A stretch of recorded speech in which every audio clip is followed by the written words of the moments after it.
15 से 20 दफ़ा मैंने 15 पे कॉल की, कोई भी नहीं वहाँ से। हम आ रहे हैं, अभी 5 मिनट में आ रहे, 10 मिनट में आ रहे, मैं यही सुनती रही। इसने मुझे माँ बहन की गालियाँ दी, उसने मेरे ये गर्दन पे चपेड़ मार के ना मुझे नीचे गिरा दी। बुरी माई का ले आने की, अब बुरी माई के ऊपर चपेड़ मार दी। अस्सलाम वालेकुम नाज़रीन, आपका मेज़बान मुजाहिदुल हसन आपकी खिदमत में हाजिर और आप देख रहे हैं पीएसपी केजी डिजिटल। नाज़रीन, मेरे साथ अफशा बीबी मौजूद हैं। इनका कहना यह है कि इनका शोहर और इनके सौतेले बेटे इन्हें तशद्दुद का निशाना बनाते हैं, इनके कपड़े फाड़ देते हैं और पूरे मोहल्ले के अंदर इनकी तजलील की जाती है। असल में मामला है क्या, बातचीत करते हैं और जानते हैं। नाज़रीन, अफशा बीबी को उनके शोहर और सौतेले बेटों ने मिलकर तशद्दुद का निशाना क्यों बनाया? तशद्दुद इस कदर के अफशा बीबी के सर और जिस्म के मुख्तलिफ मुकामात पर तशद्दुद के निशानात मौजूद हैं।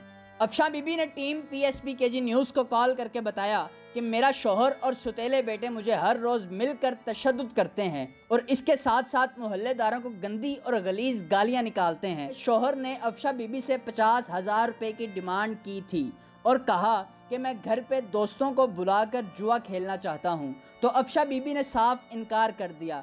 इतनी सी बात पर शोहर तैश में आ गया और अफशा बीबी पर तशद्दुद करना शुरू कर दिया। जब दिल ना भरा तो सौतेले बेटों को बुलाकर अफशा बीबी को पिटवाया और जान से मारने की धमकियां देता रहा। जब अफशा बीबी ने 15 पर कॉल की तो पुलिस का कार्रवाई करने से इनकार।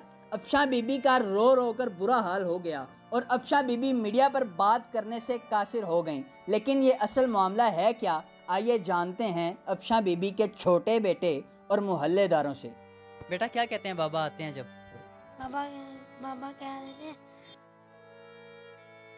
फिर कहते हैं सरदार को कहते हैं कलर ले गया, कलर लगा रहे हैं और बताओ क्या पहले जान बुझ के उन्होंने फिर पैर मारी इनको। फिर आगे बहुत बड़ी लड़ाई होगी, फिर मारा इनको।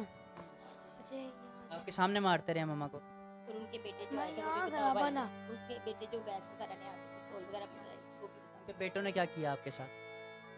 उसका एक छोटा भाई है, उसका नाम मारी, शायद लंबे बालों वाला इतना है। उसने कहा चलो ले आऊँगा मैं, फिर मार दूंगा, मैं तुम्हें भी मार दूंगा।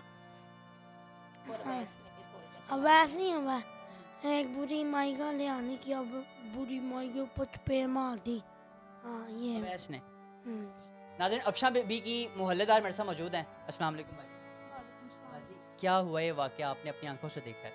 भाई हमारे काम घर का काम हो रहा था तो हमने ईंटें फिकवाई, तो इनकी लड़ाई पहले ही हो रही थी। तो मैंने इनके बेटे से कहा कि बेटा आप लड़ाई ख़त्म करो, बच्चे हैं, ईंटें गिर जाएंगी उनके पास, तो आप अपना ना ये मसला मसाइल जो ना ख़त्म करो, हमें अपना काम करने दो। मैं उसके साथ लगी हुई, वो मजाक करता रहा, मैं भी उसके साथ मजाक करती हूँ। मैं गली की नुक्कड़ पे खड़ी तो इसका भाई अवैस वो ना मोटरसाइकिल, मतलब वो बैग लेके गली से बाहर आने के लिए वो तैयार बैठा हुआ था मोटरसाइकिल। मैं उसके साथ लगी, मैंने कहा आपकी मेहरबानी है, आप अपना काम ख़त्म कर दो, हमें अपना काम करने दो, आप लड़ाई झगड़ा ख़त्म कर दो। मैं उसके साथ लगी हुई, वहाँ पे बैठा उसका बाप उसे पता नहीं कुछ कह रहा है कि नहीं कह रहा, मैंने नहीं सुना, मैं काफ़ी दूर थी उससे। उसने आके ना, मैं अब मतलब जा रही हूँ, वो मोटरसाइकिल पे बैठा था, मैं क्या के अपने घर की तरफ जा रही, वो आया पीछे से, मुझे नहीं पता, उसने आके मेरे घर के दरवाजे के पास पड़ी थी रेत, उसने मेरे ये गर्दन पे चपेड़ मार के ना मुझे नीचे गिरा दी। मैं पहले हार्ड पे, अवैस ने आपकी गर्दन पे चपेड़ मारी? मुझे गाल कह रहा की कह रही है, की कह रही, मुझे गश्ती क्या कुछ कहने लगा। मैं कहा तमीज़ कर, हम ना तुम्हें बुलाते हैं ना हमारी कोई रिश्तेदारी है, तो गाली गलोच ना कर, फ़ायदा कोई नहीं, लड़ाई बढ़ेगी। वो बाज नहीं आया, उसने मुझे धक्का दिया, मुझे रेत के ऊपर उसने गिराया, मेरे हाथ में ईंट में मारने लगी, उसका बालिद उतने में आ गया, उसने आके मेरे हाथ से ईंट पकड़ ली, इसने मुझे माँ बहन की गालियाँ दी। मैं थाने गई, काफ़ी देर पहले मैं आधा घंटा 15 पे कॉल करती रही, कोई भी नहीं आया।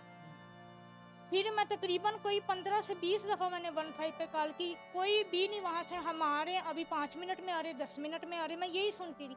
तंग आके मगरिब की अज़ान से थोड़ी देर पहले मैं खुद चली गई थाने। मैं वहाँ गई, मैंने अपनी दरख्वास्त लिखवा के आप जी चली जाएँ, अभी यहाँ पे कोई भी नहीं। थाने वालों ने आपको कहा? हाँ जी, आपको हम फ़ोन करेंगे, आप आ जाइएगा। वो उस दिन की दरख्वास्त दी भी, अभी तक कोई पैरवाई नहीं की, उन्होंने कुछ भी नहीं किया। ठीक है, गाली गलोच उसने मुझे की। मेरे मियाँ आके बोला, उसने कहा तुमने, वो कह रहा जी हाँ असी तेन वेख लांगे, असी ये कर देंगे। मुझे माँ बहन की गंदी, मेरी बच्ची, छोटी सी बच्ची को इसने गालियाँ दी। इसके बाप आया शाम को उसको लेके मेरे घर, बेटा तुम उसको माफ़ कर दो। मैं कहा नहीं मामू जी, हमने आपको इज्जत दी है, इसका ये मतलब नहीं कि आपके बेटे उठ के हमें मारें। मेरे मियाँ ने बोला, अब उसने गाली गलौज की क्या किया, मैं उस वक्त मौके पे नहीं थी, मैं थाने से घर वापस आ रही। तो हमें इनसे जानो माल का तहफ़्फ़ुज़ चाहिए। क्यों ये गुंडे बने फिरते हैं? इसका बड़ा भाई भी, वो भी हर किसी से मोहल्ले में लड़ता है, कभी कोई किसी से, कभी किसी से, कभी किसी से। मेरी बच्ची की ज़ात है, मेरे बच्चे बाहर खेल रहे होते हैं। अगर कोई अभी नबी हो गई तो ये अवैस जो है, इसको मैंने छोड़ना नहीं। क्यों पुलिस एक्शन नहीं ले रही? हमें इनसे जानो माल का तहफ़्फ़ुज़ चाहिए, आपकी बड़ी मेहरबानी होगी। मेरी मरियम नवाज से यही अपील है कि हमें जानो माल को, औरतों को तहफ़्फ़ुज़ दें। तो यहाँ पे हर कोई गुंडा बना फिरता है।